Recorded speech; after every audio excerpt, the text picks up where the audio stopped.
Olá, tudo bem? A gente vai falar hoje sobre teoria da história. Os alunos do sexto ano do ensino fundamental 2 e do primeiro do ensino médio veem isso logo quando começam o ano letivo. E o pessoal da faculdade vai falar muito sobre isso durante muito tempo. Teoria da história é aquilo que a gente vai fazer para transformar a história em ciência. A história é cientificamente aprovada por várias pessoas a partir do quê? A partir da análise de documentos. Que documentos? Registros históricos. Tudo isso que eu falei aqui em poucos segundos foi fruto de uma discussão enorme, porque durante muito tempo acreditava-se que só a escrita é que poderia ser considerada como uma forma de registro da história. E mais, de que essa escrita tinha que ser feita por documentos oficiais, pelo rei, pelo imperador, pelo general. E hoje? Hoje a gente não aceita nada disso. Hoje a gente trabalha e usa a história como registros dos seres humanos. Sejam eles importantes, em grandes cargos, reis, generais e tudo mais, ou o soldado. Tão importante quanto saber o que o Júlio César pensou antes da batalha contra os gauleses é pensar o que o soldado dele pensou, o que o soldado dele achou, o que o soldado dele tinha como perspectiva de vida em relação a tudo que estava acontecendo e as transformações que o Júlio César estava causando. Então a gente tem uma maneira totalmente diferente de abordar.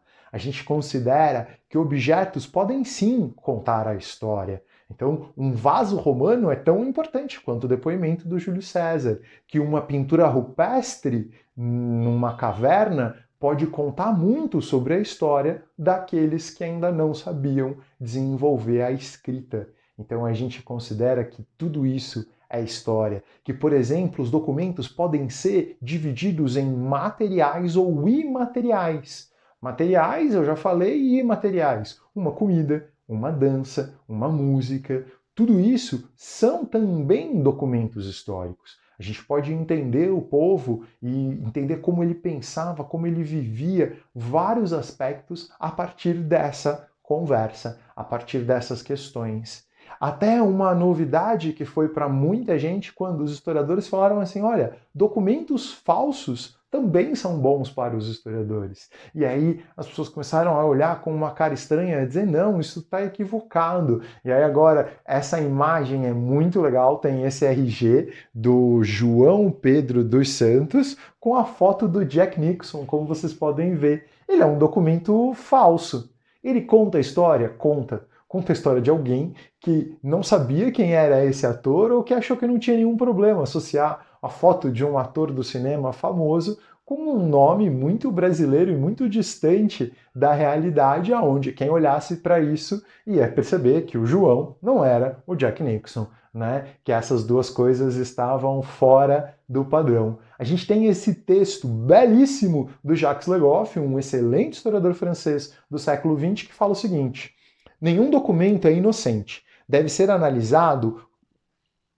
Todo o documento é um monumento que deve ser desestruturado, desmontado. O historiador não deve ser apenas capaz de discernir o que é falso, avaliar a credibilidade do documento, mas também saber desmistificá-lo. Os documentos só passam a ser fontes históricas depois de estarem sujeitos a tratamentos destinados a transformar a sua função de mentira em confissão de verdade. Ou seja, é a partir da leitura dos documentos, é a partir da interpretação disso que a gente pode entender e fazer história.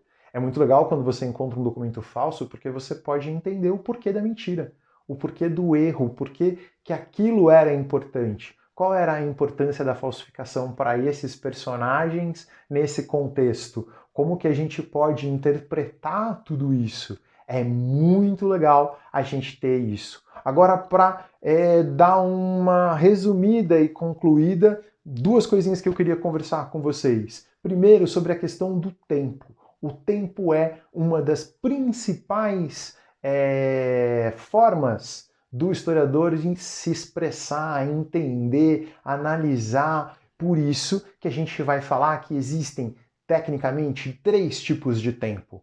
O tempo cronológico, aquele dos segundos, dos minutos, das horas, dos dias, das semanas, dos anos, das décadas, dos séculos, mas também existe o tempo psicológico, aquele tempo que você está na cadeira do dentista e parece que você passou 3 horas lá sofrendo e a mesma meia hora quando você está fazendo uma coisa muito legal com os seus amigos, parece que não passou 10 segundos. Esse é o tempo psicológico. Você vai ter uma visão do que está demorando para passar ou não, que vai ser diferente para cada um de nós. Agora, existe o tempo histórico, o tempo dos historiadores. O nosso tempo é o tempo das discussões, de quando um governo começa e quando um governo acaba, quando um período está iniciando e quando um período acaba, quando você tem essas trocas. Então você tem as divisões clássicas do tempo em história antiga, história medieval, história moderna, história contemporânea. Tudo isso passa por enormes discussões no mundo da história.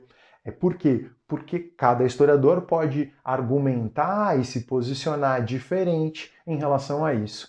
E aí, então, agora, para concluir essa nossa última expressão aqui, a gente tem assim, ó, a história é 4 coisinhas que a gente não pode esquecer. É o estudo da ação humana no tempo, procura-se entender como vivem outros seres humanos num tempo específico e quais foram as rupturas e continuidades da ação humana.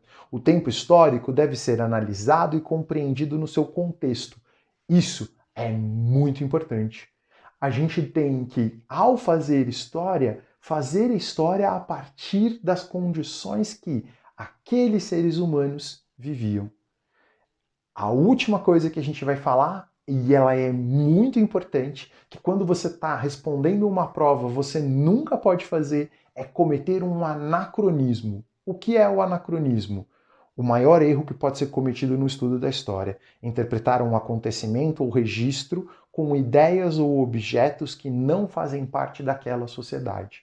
Quer ver um exemplo? É você falar que Jesus Cristo era ecologista, porque ele defendia os animais. Ele até pode ter defendido os animais, mas a ideia da ecologia, a ideologia da ecologia, tudo o que envolve a ecologia foi algo que surgiu muito tempo depois de Jesus Cristo já ter morrido. Então não dá para você colocar nele uma ideia que não era do tempo dele.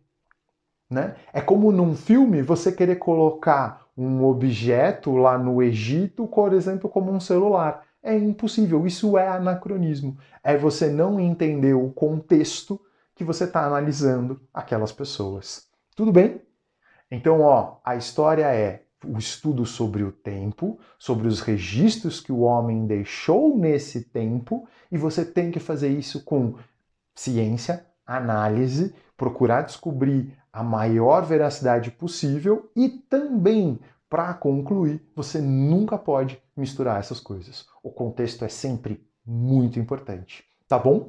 A gente vai falando mais sobre isso e mais questões técnicas da história virão em próximos vídeos. Valeu? Gente, dá uma curtida aqui, segue o canal e valeu!